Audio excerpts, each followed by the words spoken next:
현대인에게는 고질적인 이 정신병 같은 세 가지 경향이 있다, 이렇게 말씀을 하고 있습니다. 첫째는 안일주의입니다. 두 번째는 상대주의, 그리고 셋째는 실리주의다, 이렇게 말씀드릴 수 있어요. 그 중에서 현대인들의 세 번째 실리주의는 결과주의와 서로 같은 맥락이라고 하겠습니다. 방법과 과정은 전혀 문제지하지 않고 오직 결과만을 생각하는 것. 신앙생활에 있어서 이러한 병리적인 철학이 그대로 습여 있는 것을 우리가 볼 수가 있습니다. 요즘 흔히 말하는 기복신앙이다, 바로 그것입니다. 예수님의 부활의 영광을 얻기 위해서는 십자가와 그 고뇌, 그리고 고난은 제쳐놓고 다만 자신의 축복만을 구하고 유정만을 구합니다. 자신들의 대한 그 죄에 대한 뼈아픈 회개보다도 죄리라는 하나님의 재앙이 될까 두려워하여 안일한 용서만을 구하는 어리석은 자들이 있다는 것입니다.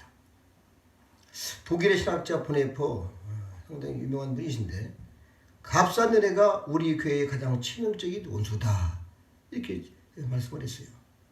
우리는 오늘 이 정말 수준이 높은 값비싼 은혜를 얻기 위해서 우리가 싸우고 있다라고 말씀드릴 수 있습니다.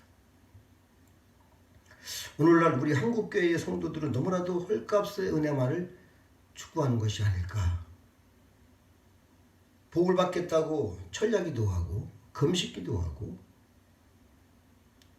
또 새벽기도 하고 하지만은 너무나 값싼 복만을 구하는 건 아닐까, 제가 볼 수 있겠어요. 왜 좀 더 수준 높은 복을 구하지 못하고 겨우 썩어질 것을 또 내 일체를 위해서 복을 구하는 정도에 머무르고 만나 이기죠. 이런 수준 좀 있는 복을 구하는 것이 얼마나 좋겠습니까? 좀 수준이 있으고 말이죠. 그러나 한국교회는 이러한 기도의 그런 것을 볼 때에 치명적으로 잘못된 길을 가고 있지 않는가, 이렇게 생각을 합니다. 또 한국교회의 우리 하나의 현상은 십자가 없는 은혜만을 구하는, 갈구한다고 지적을 할 수가 있겠습니다. 성경은 한 번도 십자가를 떠나서 말씀한 적이 없습니다. 십자가의 고통이 있고 나서야 부활이 있고 피를 흘린 후에야 죽음이 있어야 생명을 얻을 수가 있는 것입니다. 예수님을 따르는 희생 속에서만 영생을 얻는다고 말씀할 수가 있습니다.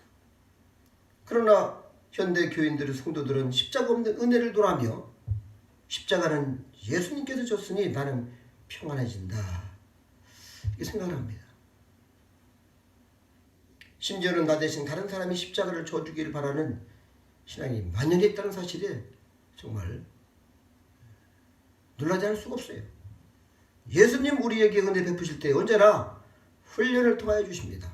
주님은 반드시 자기 십자가를 지고 나를 따르라고 했어요.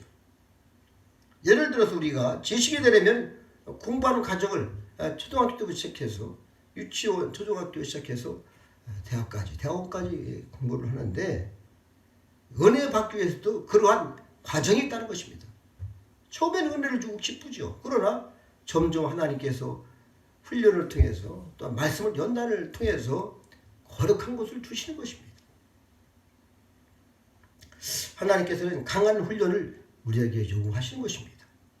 적어도 욥이 당한 같은 그 수준 있는 그런 고난이 와도 능히 하나님을 찬송하고 그 길에서 떨어지지 아니하고, 정말 그런 훈련을 한다면 하나님께서 얼마나 기뻐하시겠습니까? 제자들은 본문에서와 같이 구원 얻을 자가 적습니까? 없습니까? 라고 물었어요. 이에 대해서 예수님은 많고 적음에 대해서 말씀하지 않고 다만 좁은 문으로 들어가라. 오늘 본문에 보니까 그리고 들어가기를 힘쓰라, 이렇게 말씀을 하십니다. 데살로니가 후서 3장 2절의 하반절에 보면은 믿음은 모든 사람의 것이 아니라고 했어요. 쉽게 말해서 구원 얻을 자가 많지 않음을 말씀해 주고 있는 것입니다. 아마도 이 제자들이 이런 질문을 한 것은 예수님께서 부자가 천국에 들어가기 힘들다. 낙타가 바늘꿈 들어가도 힘들다 이렇게 말씀을 하셨고 또 십자가를 지고 나를 따르라. 그래서 어쩌면 그들은 유대인들만 천국에 들어갈 수 있고 이방인들은 못 들어간다는 대답을 원했는지도 모르겠어요. 그러나 예수님께서는 유대인이라고 해서 천국에 들어갈 수 있는 것은 절대 아니라고 말씀을 하십니다. 여러분, 성령의 역사는 마술적이거나 어떠한 기계적인 것이 아닙니다. 하나님의 은혜는 인격적입니다. 어려운 시련과 훈련을 통해서 연단을 통해서 믿음을 얻게 하고 고백하게 하시고 강건하게 하십니다. 그리고 충만하게 하시고 이것이 하나님의 은혜입니다. 좁은 길입니다, 여러분. 어릴 때는 어떤 때는 좁은 길이라고 표현합니다. 이기는 많은 사람이 가지 않는 좁은 길이라고 해서 고독한 길이다 이렇게 말씀드릴 수 있어요. 예수님을 믿는 사람들은 어딜 가도 외로운 존재가 될 수 있어요. 이 땅에서 볼 때에 왜 너만 그렇게 예수를 믿느냐, 너만 유일하냐, 별 말씀을 다 들었습니다. 저도. 왜냐하면 이 길은 예수님께서 걸어가신 십자가의 길이기 때문입니다. 성경 본문에서 우리가 자세히 살펴보면 첫 번째로 말씀하신 이 좁은 문으로 들어가기를 힘쓰라는 구절에서 이 뜻은 애쓰고 힘쓴다, 또한 고통이라는 뜻이 있습니다. 그러므로 이 성경 본문은 천국에 들어가기 위해서 정말 고난과 고통을 겪어야 한다고 생각할 수 있습니다. 이 고통은 마음의 고통이고 마음의 결단을 요구하는 것입니다. 우리는 천국에 들어가기 위해서 얼마나 많은 고난을 치렀는가, 최선을 다했는가 생각을 해보아야 할 것입니다. 어쩌면 우리는 믿음으로 구원을 얻는다 혹은 믿음으로 의롭다함을 얻는다라고 말씀을 할 수가 있어요. 또 의문을 제기할 수도 있습니다. 그러나 이 말은 믿음을 갖는 그 순간 자동적으로 또는 마술적으로 의에 이른다는 이야기가 아닙니다. 여기서 말하는 믿음이란 법적 관계만을 말할 뿐인 것입니다. 법적 관계. 이제는 예수 그리스도를 믿음으로 말미암아 하나님을 아버지로 모시고 아들딸이 되고 마귀의 자녀에서 하나님의 자녀로 입적시키는, 그러나 그런 법적 관계를 말씀합니다마는 그 후에 우리의 노력을 배제하는 말씀은 절대로 아닙니다. 마르틴 루터는 믿음으로 구원을 얻는다는 것은 행함으로 얻는 것보다 더 어렵다고 말했습니다. 어떤 뜻이겠습니까? 물론 우리가 행함으로는 구원을 얻을 수가 없어요. 야고보나 계시록의 말씀 보면은 믿음으로 구원한다는 말씀은 찾아볼 수가 없고 행함으로, 그 행함이 따른다, 그의 행한 바가 그 모든 것을 이룬다. 여기서 이 행함이란 것은 산 믿음이 보여주는 행함입니다. 할렐루야. 산 믿음.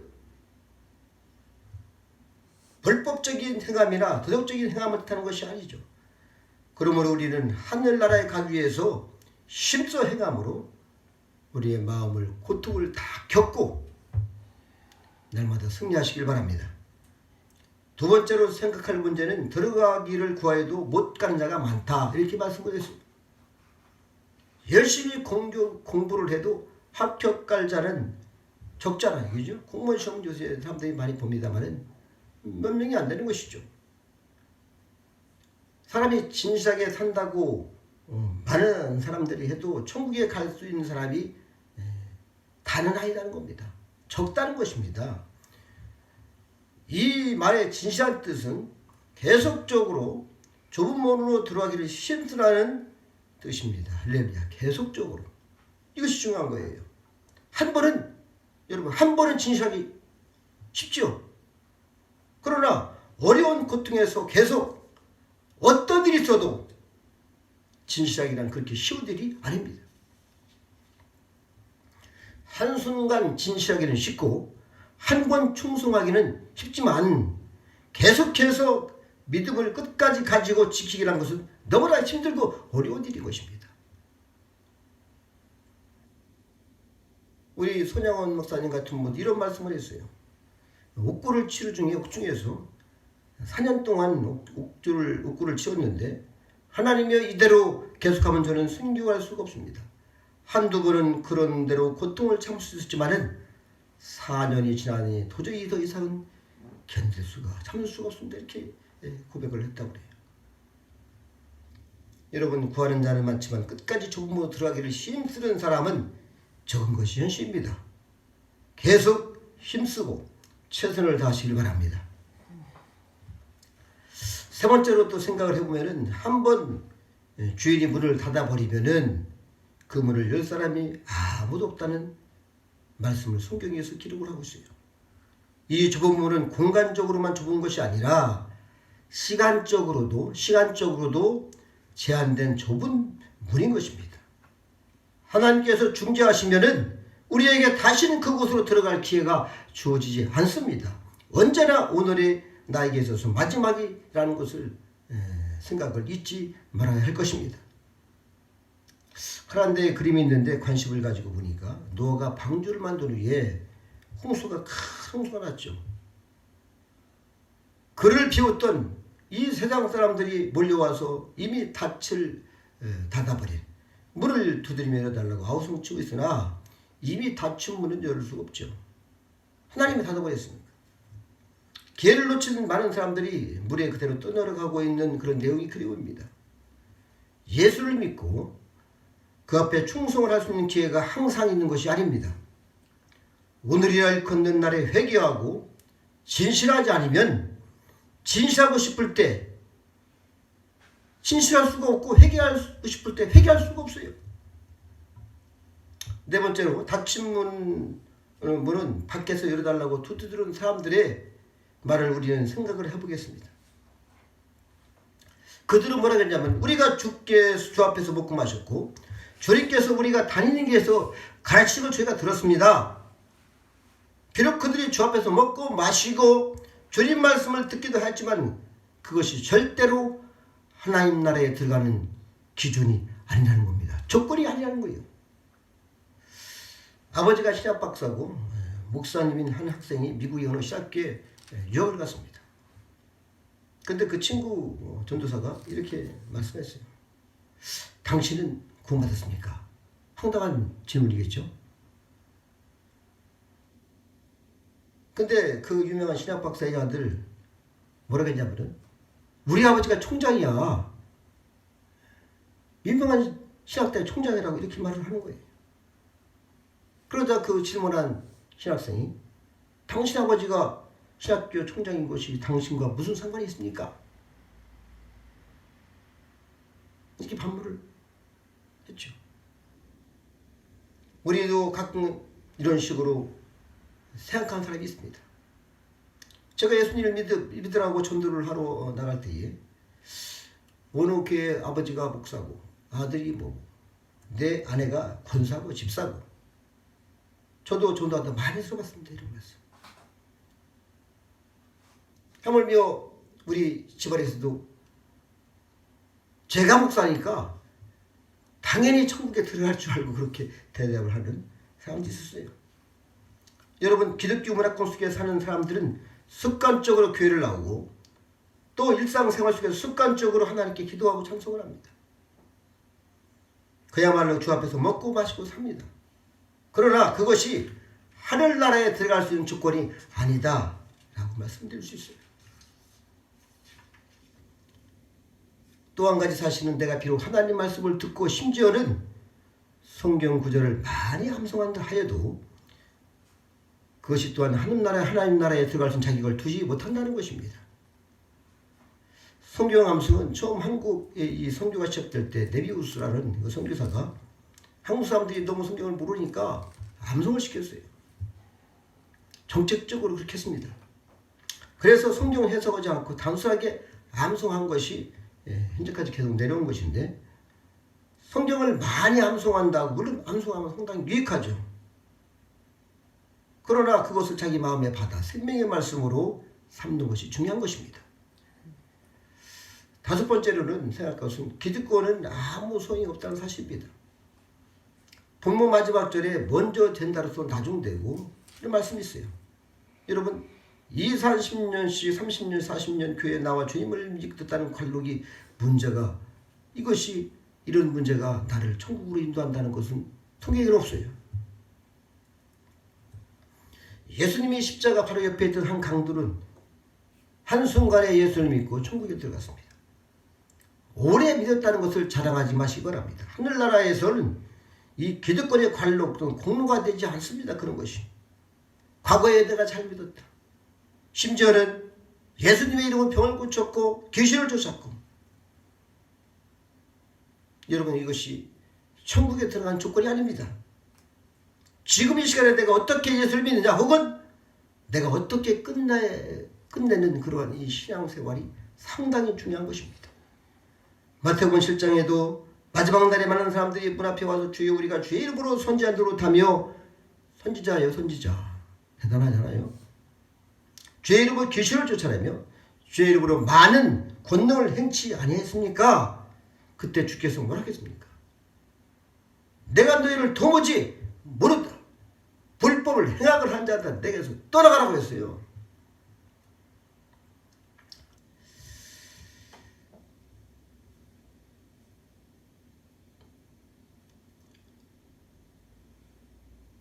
하나님 나라는 어떠한 관록이나 공로나 기득권으로 들어가는 것이 아니라 하나님 말씀을 행하며 사는 현재의 신앙이 큰 의미가 있는 것이고 은혜로 들어가는 것입니다. 할렐루야. 마지막으로 우리 주님은 좁은 문으로 들어가라면 내가 지니지고 있는 모든 집을 내려놓을 수밖에 없는 사실인데 좁은 문으로 들어가는 겁니다. 여러분 예루살렘이 무너지기 전에 그 큰 성문은 항상 열린 것이 아니라 낮에는 열어놓고 저녁에 닫습니다. 그러나 옆에 조그만 문이 있어요. 그 문은 열어놔요. 늘상. 그러나 그 문을 통과하려면 반드시 짐을 다 내려놓아야 겨우 통과할 수가 있는 거예요. 우리 주님께서 지금 그 말씀을 하고 계신 겁니다. 좋은 문으로 들어가라는 거예요. 여러분 우리의 지식, 명예, 돈 모든 것 다 내놓으시 바랍니다. 욕망을 가지고 들어갈 수 없어요. 하나님 나라에 앉아있는 자들은 오늘 말씀해 보니까 그들은 모든 그 어려운 관문을 다 통과했습니다. 그리고 가진 고초와 절망을 다 딛고서 오늘 말씀처럼 바로 이들이 들어간 것이죠. 이 말씀은 바로 무슨 말씀이냐면은 하나님 나라에 들어가기 위해서 시바 여왕이 솔로몬의 지혜를 얻기 위해서 땅 적끝에서부터 큰 길을 힘써 왔다고 말씀하는 것입니다. 이제 우리는 형식적인 신앙생활을 청산하고 주님께서 원하시는 거룩한 길 좁은 길로 달려가시기 바랍니다. 아주 중요한 것입니다. 언제까지 형식적인 그러한 신앙생활을 할 수 있겠습니까? 오늘 이 시간부터 청산하시기 바랍니다. 철저한 자세로 끝까지 주님을 따르고 날마다 자기 십자가를 지고 하나님의 뜻을 행함으로써 조문을 넉넉히 통과하여 천국에 이르는 복된 자들이 되시기를 바랍니다. 우리는 종종 넓은 길을 행하면서도 자기의 착각에 빠져서 마치 천국에 들어갈 것처럼 생각하는 어리석은 자들이 되시지 않기를 다시 한번 부탁드리겠습니다. 기도하십니다.